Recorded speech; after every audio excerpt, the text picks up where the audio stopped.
It's widely known that fruit and vegetables are good for our health, but does their consumption reduce the overall risk of bowel cancer?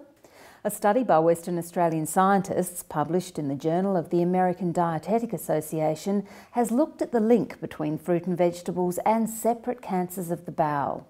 The case control study was carried out by researchers at the Western Australian Institute for Medical Research, WAMR, and the University of Western Australia, and led by Professor Lynn Fritchie. Colorectal cancer is the fourth most common cancer type in men and women in the United States. We know some risk factors for colorectal cancers are low physical activity, increased body mass index, and excess alcohol intake. Another modifiable environmental risk factor for colorectal cancer may be a poor diet. Associated with diet is a particular interest in intake of fruits and vegetables. Several years ago, I argued that cancers from different parts of the large bowel may have different risk factors. These cancers are classified as left-sided for the patient if they occur distal or down from the splenic flexure, and right-sided if they occur proximal or upstream from this site. It is well known that these segments of the large bowel have different physiological functions in terms of nutrient and water absorption. There is also increasing evidence showing that cancers which occur in the right and left-sided colon follow different molecular pathways and have a different genetic and epigenetic makeup. The dietary, environmental and genetic risk factors for right and left-sided bowel tumours could therefore be different. We carried out a case control study to investigate whether fruit and vegetable intake were associated with different risks for these two cancer subgroups.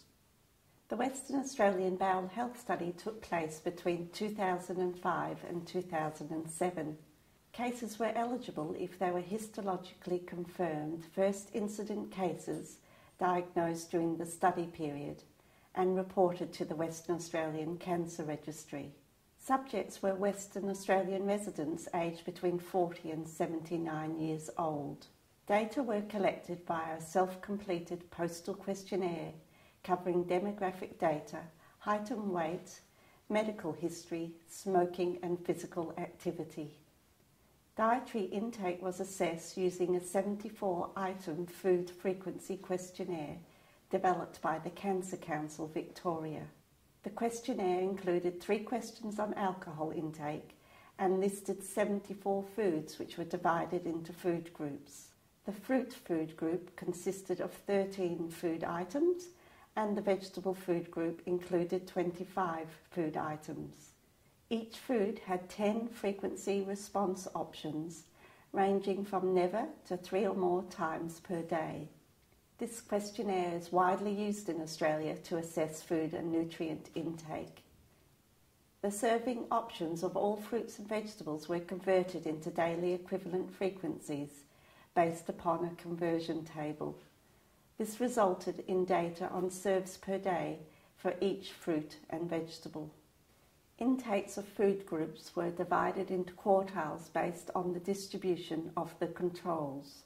Logistic regression models were used to estimate the risk of colorectal cancer across quartiles of fruit or vegetable intake, using the lowest quartile as reference, and adjusting for a range of potential confounding variables.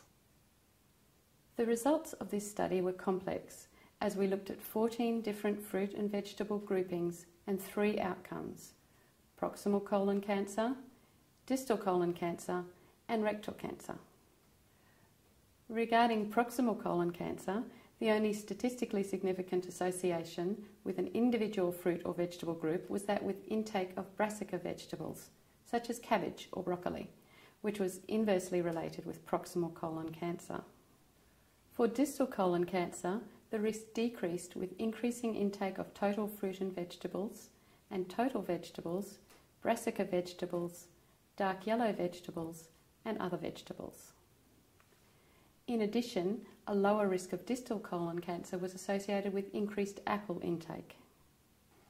The risk of rectal cancer was not related to intake of any of the vegetables, but an increased risk for rectal cancer was found with increasing intake of fruit juice.